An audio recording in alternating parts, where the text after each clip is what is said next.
Distinguished ministers, ladies and gentlemen, I'm very pleased to launch the first session of this 18th Vienna Economic Forum on energy transition in the EU and its neighbouring countries. The central goal of the European Green Deal is to make the EU climate neutral by 2050.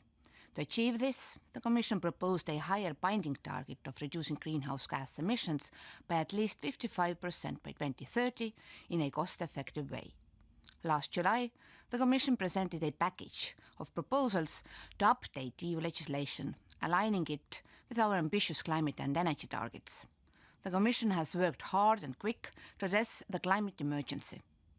We cannot deny it. We cannot ignore it. This means completely overhauling our energy system and changing the way we think and work as a society. It is also important that we leave no region or person behind in this process. Producing and consuming energy now accounts for 75% of the EU greenhouse gas emissions, far more than any other sector. And this is where the greatest potential for change lies. The first set of initiatives presented in July includes a targeted revision of the Renewable Energy Directive and Energy Efficiency Directive. Other important proposals of the package include a targeted revision of the Alternative Fuels Directive and the Energy Tax Directive, a strategy on forests, a carbon border adjustment mechanism, and an expansion of the emissions trading system. However, we are also concerned about the current surge in energy prices. It reminds us that decarbonizing our economy and shifting away to greener and renewable energy is not the cause, but the solution to the current energy price spike. We need to become more independent from fossil fuels, develop renewable energy, and improve energy efficiency instead. At the same time, we have to put things in proportion. The EU emits around 8% of the world's greenhouse gas emissions. We are working closely together with other regions around the world to tackle the climate crisis. At the COP26 in Glasgow, we pushed for further global commitments to mitigate climate change, and we sponsored, together with the US, commitments to reduce our methane emissions. Methane is one of the most potent greenhouse gases and responsible for a third of current global warming from human activities. The Global Methane Pledge, signed by more than 100 countries, aims to limit methane emissions by 30% compared with 2020 levels. We are also working particularly closely with EU candidate and potential candidate countries from the Western Balkans, as well as the EU's southern and eastern neighbouring countries. The energy transition offers opportunities to transform their economies and make them sustainable, strong, competitive and diversified. To that end, the Commission has proposed a package of legislative acts for adoption by the Ministerial Council of the Energy Community this November. The aim is to set the EU 2030 energy and climate regulatory framework in the 9 contracting parties.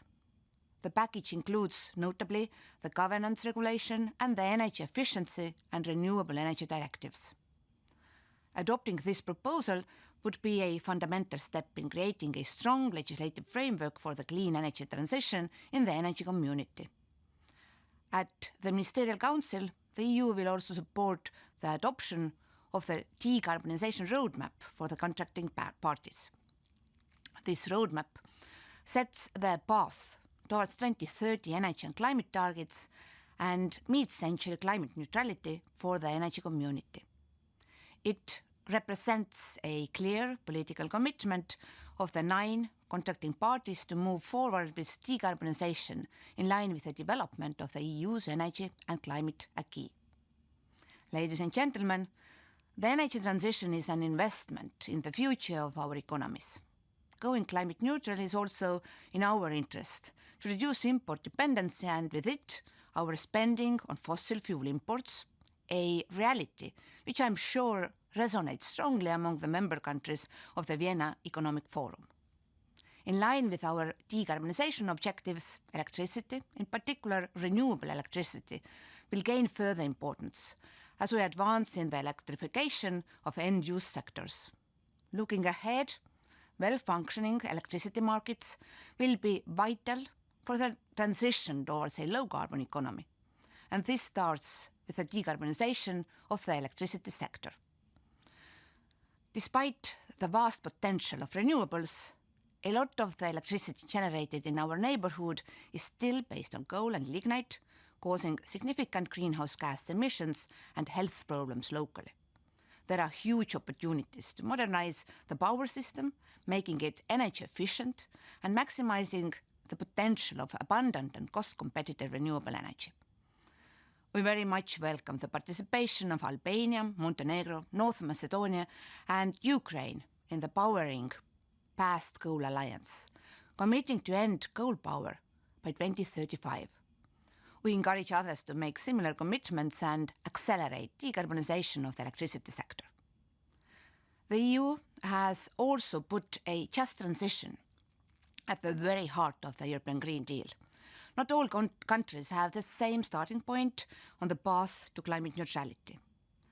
The European Green Deal provides targeted support to coal regions and communities most affected by the transition towards clean energy sources. The experience of already completed transitions away from coal shows the importance of a planned process supported by measures to alleviate the socio-economic consequences while promoting the development of new, future-oriented economic activities and job opportunities. We know that our neighbors and partners in the Western Balkans and Ukraine face similar challenges. And we believe there is value in working together on this important uniting issue. We are proud to have launched an initiative for coal regions in transition in the Western Balkans and Ukraine last year, together with other international partners. The initiative supports coal regions by sharing knowledge, organizing local workshops, providing technical and financial assistance, and also through the Coal Regions Learning Academy. Dear friends, I very much believe that this Vienna Economic Forum is an excellent platform to exchange and learn from each other. The infrastructure and financial challenges are enormous, but the road ahead of us is clear. I sincerely believe we will succeed. Thank you for your attention.